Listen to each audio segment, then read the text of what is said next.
Hey everyone! So today we're going to dive into a really simple story that's inspired by Buddhist teachings. It's short, for sure, but it packs a powerful lesson about how we deal with the stuff life throws our way. So let's just start with this one big question. When you run into a problem, what's your gut reaction? Do you feel like it's some kind of unfair punishment? Or could it maybe be a lesson in disguise? Just kind of keep that in the back of your mind as we get into this. Okay, so let me paint a picture for you. We're in this quiet little village, and we meet our main character, a young boy named Arjun. Now, he's a good kid, he's kind, but he has this one thing, a super quick temper. I mean, even the tiniest little inconveniences can really set him off. And of course, just like that, an inconvenience appears.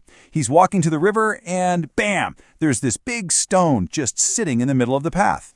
It's not the end of the world, just an annoying, unexpected obstacle. I think we've all been there, right? And this is his immediate reaction. He doesn't just see a rock. Oh no. He sees it as a personal attack. He gets so mad he kicks it, which of course just hurts his foot, and his whole day is ruined. He's convinced the world is somehow out to get him. All right, so fast forward to the next day. The stone? It's still there. But this time, someone else shows up on the path. It's this calm, old monk from a monastery nearby. He sees the exact same stone, but his way of looking at it is about to change everything for Arjun. The monk's question is so simple, but it's just profound. He doesn't ask who put it there, he doesn't blame anyone. He just asks, well, why don't you move it? And that question totally shifts the focus from being a victim to having personal power. It's a gentle question, but it's a direct challenge to Arjun's whole mindset. And this is the core of it, isn't it? It shows the two completely different ways of seeing things. To Arjun, that stone is this unfair burden, a problem someone else needs to fix. But to the monk, it's just a thing in the way. It's an opportunity for action, not anger. Same stone, two totally different realities. And this is where the monk drops some serious wisdom that he says comes from the Buddha. He explains that these obstacles, they're not random punishments. Nope. They are very specific lessons, designed to teach us something that, well, we're just too stubborn to learn any other way. So now the monk is connecting this simple little story about a rock to a much deeper teaching.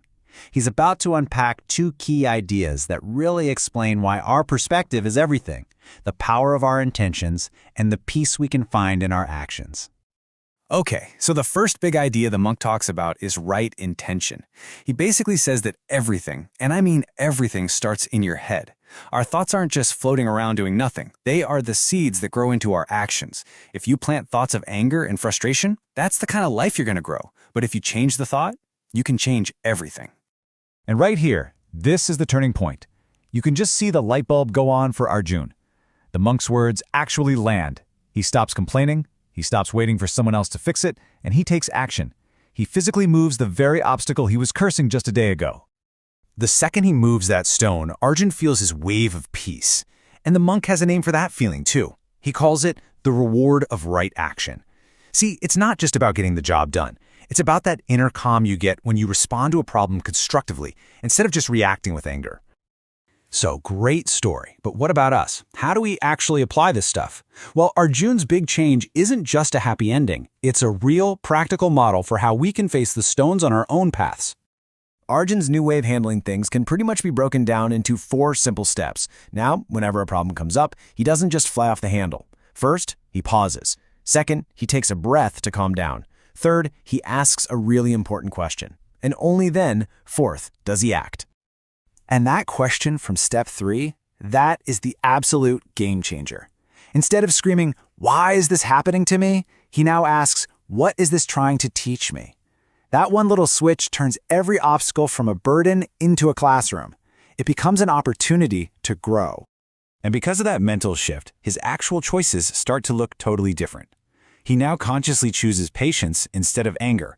He chooses kindness over his own ego. And, maybe most importantly, he chooses action over complaint. And that brings us right back to where we started, doesn't it? This is the core takeaway.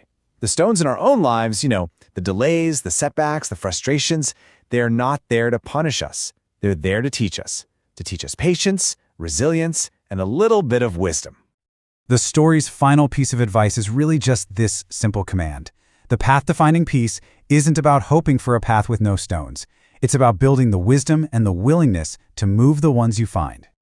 And that's the question I want to leave you with. What's the stone that's currently on your path? Maybe it's a tough conversation you've been putting off, or a project you're avoiding, or even just a mindset you know you need to change. Whatever it is, maybe the first step isn't to curse it, but to ask what it's there to teach you.